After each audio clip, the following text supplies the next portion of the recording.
everyone. In my last video I did fairies and elves, and now I'm going to do a related book with it. It is Dwarves of the Enchanted World. And of course that's pretty self-explanatory about what all these stories are about, so let's begin. And we'll start with the first few pages there, just see one lonely dwarf here. Then we see a few more. See different styles and all that. And let's see, third page. And on the last, just the old dwarf smoking his pipe. I always love those little things like that in these books. So, let's go on. Stern Sons of the Earth. Story obviously involves a traveler going up to a dwarven cave, most likely a forge. Probably an old Norse myth. That's where a lot of these come from. But they usually drive all over Europe. Here we go, some more Wayne Anderson art here. It's a bunch of skeletons, but if you look closely within the picture there, you see faces carved into it. You see a couple of them down here. Even one in the ear. The caption reads, Norseman said that the world was created from the sundered body of a frost giant Ymir. Out of his earth corpse squirmed maggoty creatures, blessed by the gods with human wit and form. Thus were the first dwarves born.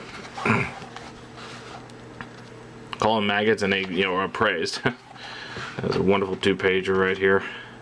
And again, it's one of those cases where you just look around for as many of the faces as you can.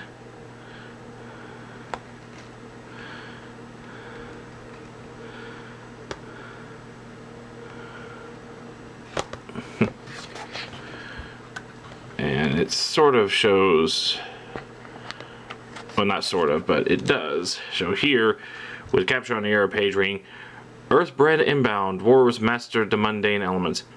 The first members of this stunted race chiseled progeny from stone, for there was no women among them. Yes, and Midgard and Rainbow Bridge. In the days when a god might still visit lower realms, as the trickster god Loki did once in search of dwarf-wrought treasures, the bridge from heaven to earth was visible as an arc of brilliant hues. Mortals called it the Rainbow. Of course, Midgard is the name of where the mortal men come. Mortal men live. So the heaven, I think, what was it? Forgot. Asgard. Of course, it shows a fly here. This, this next series of stories in the text talks about Loki's dealing with them and the creation of Hammer Mjolnir, and of a ship as well as a forge. It says, pounding anvils and murmuring mighty spells, dwarf brothers, Ivaldi's sons, fashioned a warship that could carry the gods, yet fold to fit in a pocket. And of course, it's a very, very gruesome picture right here. In the guise of horsefly, the god Loki sought to thwart the labors of the dwarves, dwarf craftsman Brock.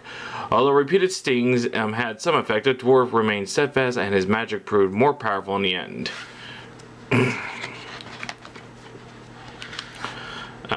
Here we go. We got a dwarf turning into stone. Well, at least it's turning gray, but the life-giving son of mortals and gods brought death to dwarves. Tricked by a god one night, a prideful Alvis remained the curse of his race too late and was turned to stone in the first light of dawn. Now, you don't usually hear that too often. That's usually associated with trolls. But I think with a lot of mythologies, you see a lot of connections between dwarves and fairies and elves, between dwarves and trolls, so overlapping stories. And I'll get to that in a moment here. Now, this next picture here, in our Wayne Anderson picture of a dwarf with wings. Yep, that's not Daedalus or Icarus, but, it's a very gruesome story. Let's see, one creation of a dwarf smith, Volin, was a pair of golden wings to free him from the island prison, but he also turned his skills to purposes of revenge, crafting jewelry and goblets from human teeth and skulls. You see, Volin was a dwarf smith who was captured by a by a king so he can make stuff for his queen. And they hobbled him. They broke his leg so he couldn't escape. They stuck him on an island where he couldn't escape anymore. But he got his revenge in multiple gruesome ways. Let me quickly look over the text here. See, the first treasures that he made for them were to the castle, bowls of bone bound with silver and brooches set up with nubs of ivory, embodied a ghoulish revenge. For the two young sons of the royal couple had ventured to Volan's island to see the marvels of the smithy. As Laz gaped, the crippled dwarf, still quick with a dagger, had crept up behind him and severed their heads. He scooped out the brains and pried out their teeth, and so it was that the king and queen unwittingly drank from their sons' brain pans and adorned themselves with their sons' white teeth. But that was still not Volan's vengeful fury. When the lad's unsuspecting sister riled out into the island to ask the smith to prepare a ring, he offered her drugged ale. Hot with lust and vengeance, he ravished her inert body as she slept. Then he left her, a misbegotten child, quickening in her womb. Yeah, I thought this really gets dark. But then again, they captured... I'm not going to justify rape here, but... they did capture him and break his... and hobbled him and kept him in prison just for their own selfishness. He is... Let's see. He escaped finally by fashioning wings. So... And here is a... very dark picture of him forging those bowls from the two dead sons. Huh. I don't know, something about this picture there, it's just the way, the lighting from above, the way it's shading all this. Wayne Anderson always does a wonderful job. No, it's not Wayne Anderson, I'm sorry, that is John Jude Pellicar.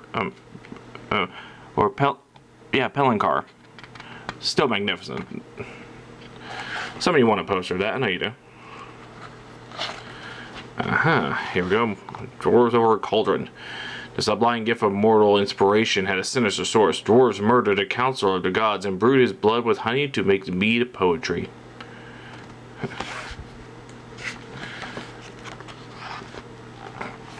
Here's a story. A blade charged with vengeance. Let's see. Normally I don't read these longer stories like here, but... let's see, it's about 4 pages. I think I can squeeze this in. Let's see. You got a couple of dwarves hiding out from a man. Let me get this.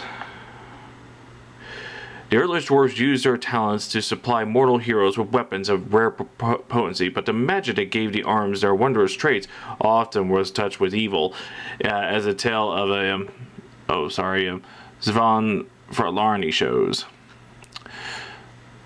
Zavarfalami was a warlike ruler of a land of forests, bogs, and lakes in what was later Russia. The land was as wild as its master. Terrors lurked in the trackless woods beyond the palisade enclosing the king's stronghold. A few members of the court cared to stray from the compound, but Zavarfalami himself was afraid of nothing. For division, he would often shoulder his bow and ride out and hunt deer and boar. Late one afternoon, after a shot of solitary hunting, he spied a stag in the slanting light of a distant clearing. He gave chase, but he could not gain on the animal. The park-like stand of birches he galloped through gave way to dense forest, whose floor was tumbled boulders. The darkness thickened among those birches, and Savarfalami lost sight of the deer. He glimpsed a new quarry, however. At the base of the boulder, two pallid faces watched the mortal king, dark eyes gazing from corpse-gray skin. They were dwarves, Durin and Dvalin by name, and they crouched low in the gathering shadows, rigidly wary, while the king demonstrated this sauntered past, pretending not to see them. Suddenly, Savarfalami whirled, sweeping his sword from his scabbard. He brought the blade down with all his might, so that it bit. Let's see. So that the sword bit deep into the stony soil beneath the dwarves, cutting off their route of retreat into the boulder that served as their home. Trapped, the dwarves flung themselves to the ground, grinding their faces into the earth, and uttered muffled cries of terror. Let's see if I can position this out. So much glare on this one, it's hard to... Let's see. We'll probably have to. I might have to do. Sophalarmi grabbed a pair and hauled them to their feet to hear his demand. He would spare their lives, he said, if they forged him a sword that would surpass any immortal possession. It would never dull, it should cut through iron and steel as if it was through cloth, and it should bring its owner victory over every battle. The dwarves regarded him with fear and hostility, but they were helpless to refuse. Sophalarmi was capable of holding them until daylight came, and daylight was the thing they dreaded above all else. When they had given their word, the man permitted them free passage into the rock. In an instant they were gone. As the night insects drove and the moonlight silhouetted trees, Sophalarmi dozed, pillowing his head against the dwarf's boulder. He awoke at intervals to see showers of sparks cascade from the rock and hear the screech and clangs of the dwarves at work. Just before the dawn, he awoke again. The dwarves had reappeared, and he carried a broadsword, massive and fine. Its scabbard was golden, and on it, in high relief, depicted the deeds of the old gods. Guard, grip, and pommel were as gold as well, winking with jewels. Sorry. And Sophalarmi grabbed the weapon, and when he drew the blade, he saw that the steel was bright and flawless. As he turned it, the metal magically flashed sun-dazzled into his eyes, although the sun still lay below the horizon.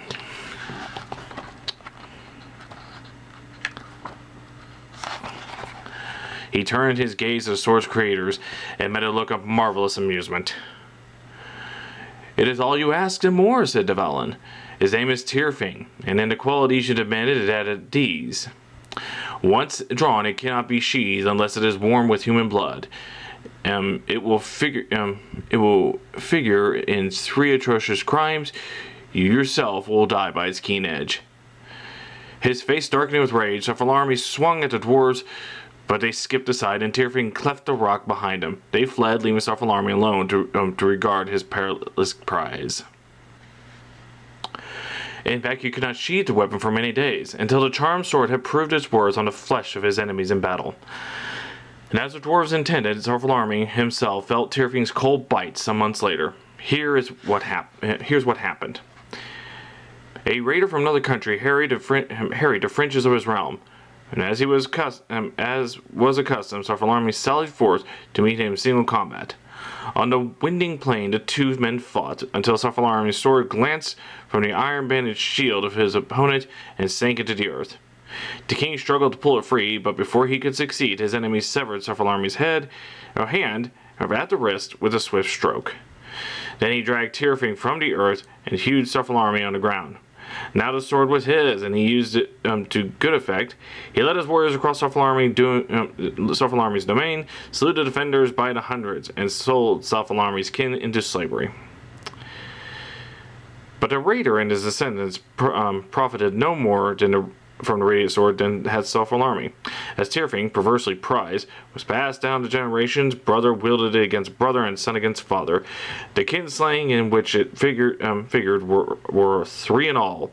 Then, having shed its appointed qualities of blood, the dwarf sword vanished from the chronicles. Thier, for those of you gamers may know, is one of the swords you may find in Castlevania Symphony of the Night. And now you know the reference to that.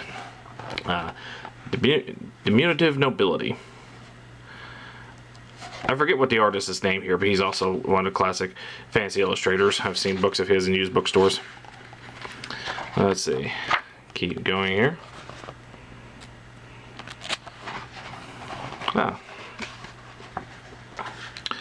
We're going into Dwarf Cave here. Beyond the entrance of the Cave of Wells lay a miniature kingdom, hidden from mortal view until the day 2 friendly dwarves guided a boy named Elidor to its splendors.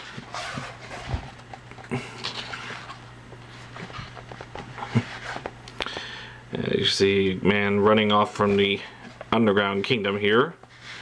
It's a nice little wonderful picture here. If I can show more, see these under the dome kingdoms here, multiple ones. I'm focusing on the kid here. I'll read the caption. Dishonoring the mortal race by his thieving, the boy Elidor fled from the dwarf world with a golden prize. but he did not keep it for long. A lot of cautionary stories, similar to fairies. How not usually when how dwarves are mistreated. After the dwarves of Wells retrieved their golden plaything from the child Elidor, they concealed the entrance to the world. No mortal will ever saw the wondrous realm again.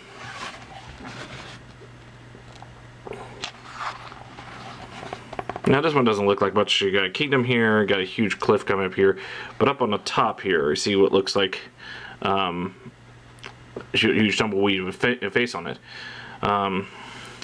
Desirous of a human bride, the dwarf king Lauren left his mountain realm in the shape of a puff of thistledown, rode the breeze long miles to the south. Alright, here we got. Okay, I know a lot of you looking at this picture are probably thinking, Tyrion Lannister with this. By enchantment, Lauren stole the mortal princess. By enchantment, Lauren stole the mortal princess Similde for his queen and bride. By his courtly grace and kindness, the dwarf melted his wife's homesickness and won her love. I think a lot of you may not like the idea of stolen her.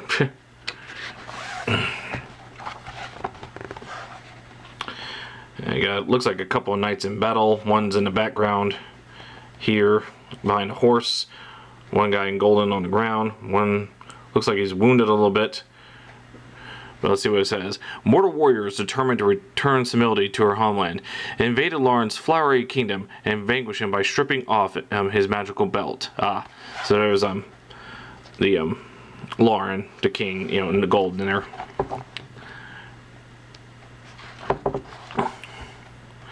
And you got dwarf on the barrel. Lauren's captors forced him to dance for their amusement, but the dwarf king in time regained his freedom, retreating into his mountain fortress.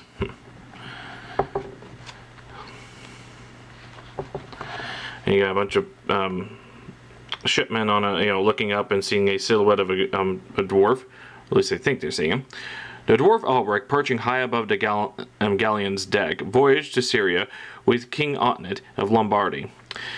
Then supplied a magical stone that helped his companions woo a pretty pagan bride.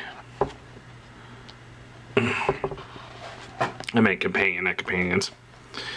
And you see the sort of invisible dwarf there again, tugging on some sultan.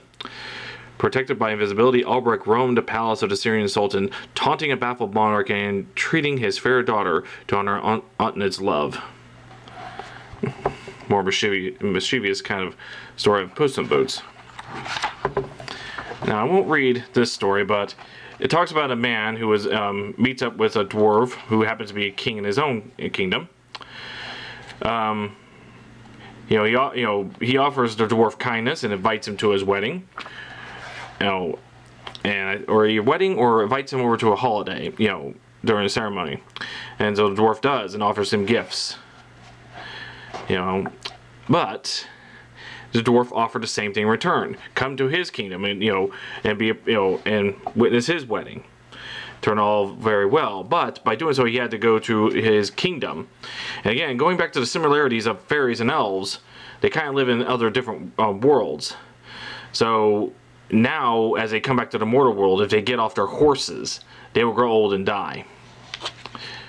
Because time works differently in such areas. And briefly go around this story. This talks about a farmer who finds a dwarf in his field, and he offers him to come over for Christmas dinner. So dwarf does, and in thanks to his kindness, he invites him over into his place. But then what happens is, as the farmer goes down, he lives underground underneath his farm, and dwarf tells him that the food is no good because where a particular building is, it seeps into bad fluids into the food and leaks all over everywhere. So the farmer helps the dwarf out by moving the building out of where it was, and in return, this was a suffering farmer who was not growing any crops, nothing was being productive. But when he fixed the problem the dwarf suggested, everything was fine. So, one with 2 coins here. The humblest creations of nature were part of dwarf magic. One dwarf tribe raised scarab beetles that turned to solid gold if they were captured by mortals.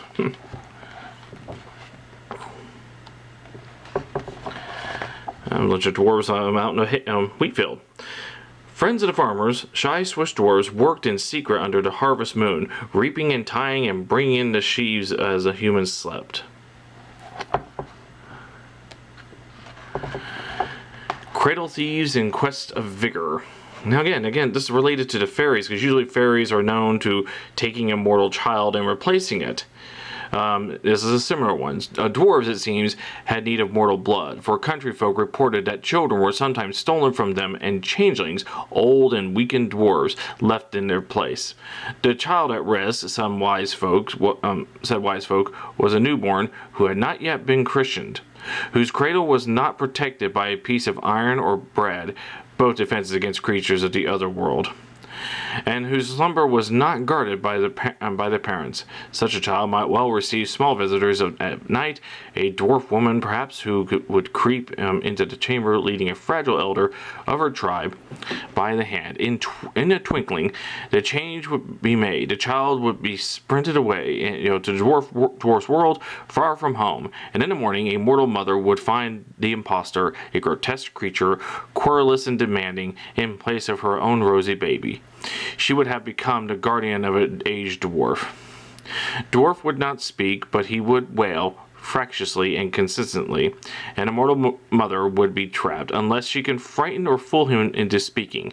If the small creature spoke, thus revealing himself as no mortal infant, he had to return to his own kind and restore the mortal infant to its rightful mother.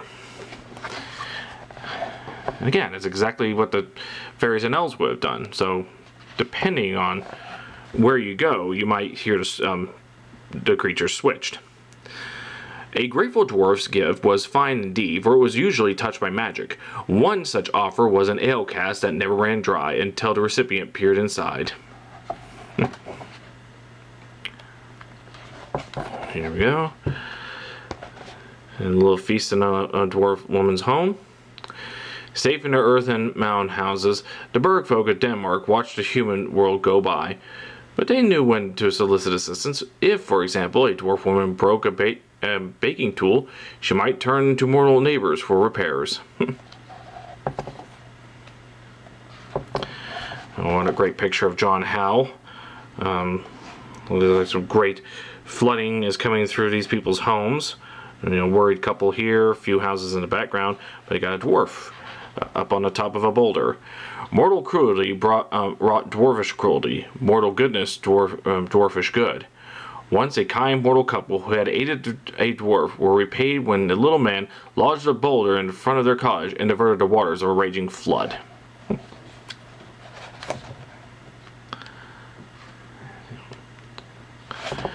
Here we go. Some of you may look at this and think these are either Jawas or the little hooded creatures from Phantasm movies. Mockery drove dwarves from humankind. When a Swiss farmer discovered that his little neighbors had webbed feet, he hooted with derision. The wounded dwarves then vanished from the region and aided the farmer at harvest no more.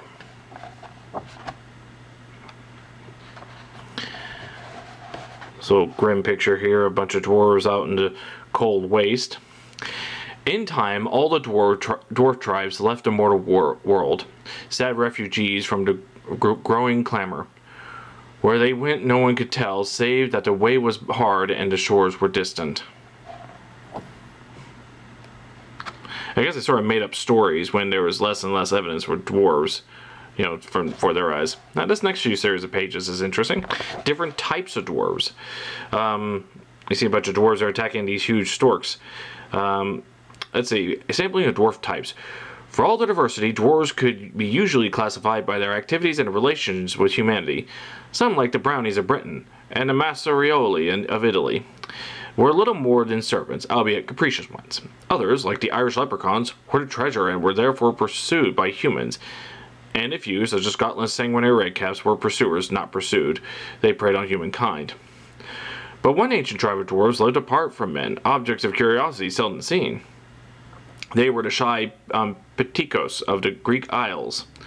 They were farmers, threatened each year by the hunger of migratory cranes. When great birds darkened the sky, the foot-high Patikos herded from their tiny cattle into caves. then took up arms and drove the flock away. And here we got, and let's see, one working on the cow, the Masariole.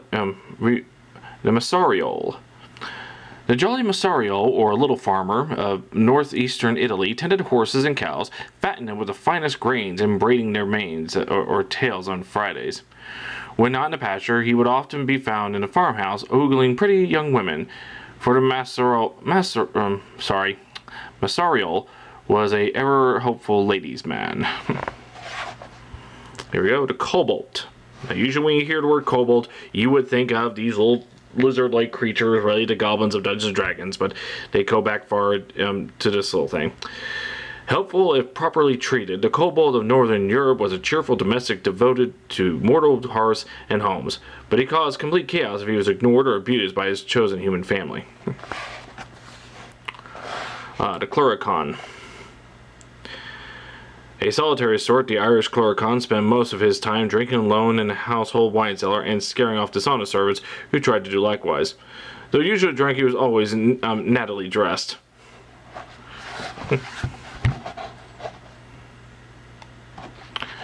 And the famous leprechaun. The gold hoarder and the cobbler, the Irish leprechaun can be traced by the ceaseless rat-a-tat-tat of his hammer. Sometimes he was caught, but no mortal ever succeeded in stealing his fabled gold. He would cleverly distract his captors and disappear in a wink. And here we go, a very interesting. The Monticello, or little monk of Naples, had an unmonk-like habit of guarding hidden treasures, and when he was feeling mischievous, of pinching people and stealing their clothes. But he could enrich anyone lucky or tricky enough to steal his prize scarlet hat, for he would trade from his hoard to regain it. Sorry, move my camera a bit. And the Wichteln. I say Wichteln, not Wichteln, because it's German. For play, the Wichteln, dwelling in German mines, rained down showers of rock on human laborers, who took the dwarfs' presence as a sign of abundant ore. The Wichteln also put on noisy shows of hard work, accomplishing nothing, to warn farmers of coming catastrophe. The Bogart. Let's see, position that. He's up on a ladder there. Looks like he's burning homes. When abused, the usually peaceable household brownie of Scotland turned into a Bogart, a renegade who was less mischievous than he was downright evil. He wrecked his human's house, he stole the children's bread and butter, and knocked their porridge on the floor. In extreme cases, he terrorized entire neighborhoods, and those who sought to avoid his torment by moving to new districts would find the move in vain. The Bogart traveled with his household, hiding in crocks or butter churns. The famous Redcap. The terrifying Redcap of the Scottish border country, also known as Red Combe, Powery, Dunter, or Bloody Cap, inhabited abandoned castles where violence had once been done, climbing to the top of towers to attacking unsuspecting travelers. His name derived from his penchant for dyeing his cap in the warm blood of his victims. It was thought that he could be defeated by the image of the cross.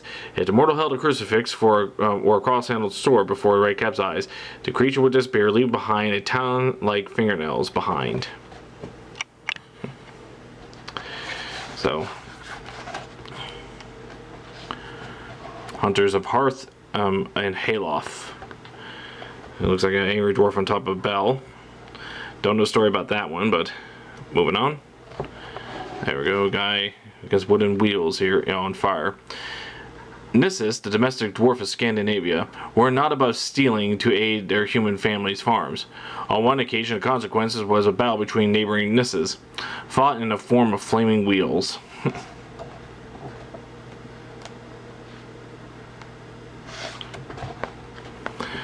Some household dwarves refused to tolerate anyone who interfered with the rhythms of their masters' homes, as a Welsh preacher once discovered. A mischievous-making Wabach drummed a meddlesome cleric right off his family's property. It wasn't very nice of him, now was it? playing a cruel name of games. Now, a lot of you know this classic story. You know, a woman there who's been, who was told by her father, or some form. She's now, told that she can, stuck in a room to make treasures out of straw and all that. So a dwarf helps her out using a spinning wheel. But in his name, but the thing is, his price was of her unborn child. So he finds out, but in order to have her child with her, he asks, okay, you can do it if you guess my name. Now, well, you know the story Rumpelstiltskin, but this one is a slight variation of that. Hey, your name is Tom Tit Tot. And that's, again, variation to the old classic story Rumpelstiltskin. And here you got a dwarf there carrying laundry. Working by night with a bowl of porridge for pay, the household dwarves of Europe left morning surprises for their mortal masters. Piles of washed and folded linens, rows of shining pots and pans, scrub and gleaming hearthstones. Let's see, and you see the same dwarf there, fixing things up here, using a broom. I'll focus on this one. Domestic dwarves had a special affection for straw. They made their brooms from it, and in moments of leisure or of generosity, they spun into sheens of gold. Again, going back to the story Rumpelstiltskin. But with wreckage here, and him in anger. If offended by their mortal housemates, domestic dwarves deserted, leaving behind a trail of wreckage, crumbled crockery, broken furniture, and dirty linens.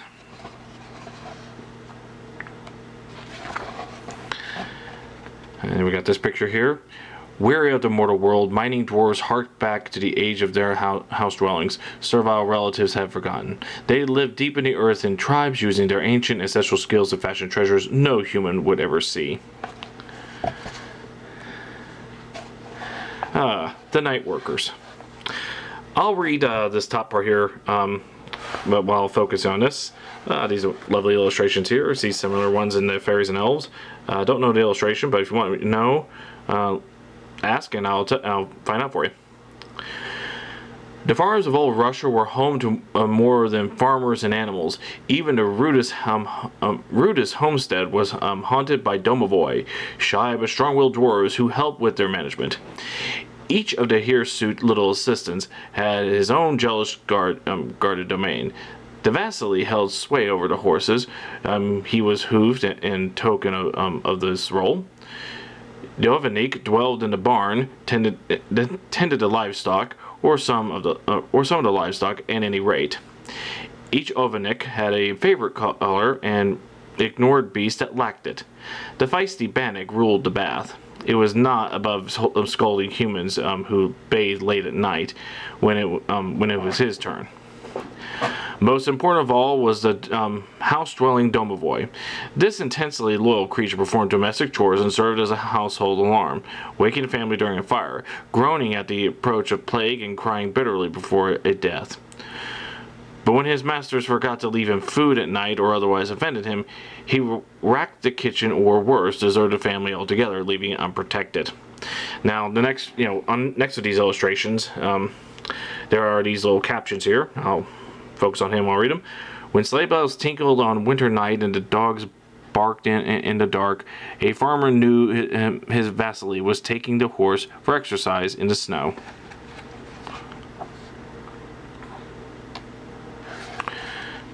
All right.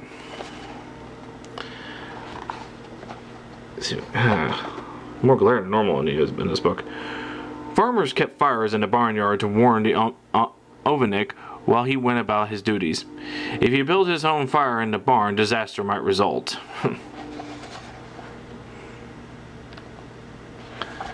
There we go. After his own bath, the wise peasant left water in a brush for the bathhouse Bannock and the forest spirits that were sometimes invited to join him.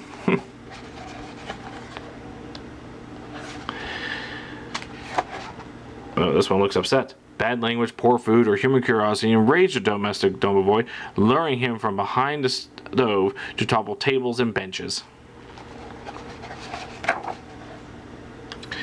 Yeah, that was dwarves for you. So, Again, if you have any questions, particularly about the illustrations, I can find out who the artist was. That is Dwarves for the Enchanted World. Thank you all for watching. You have a nice day.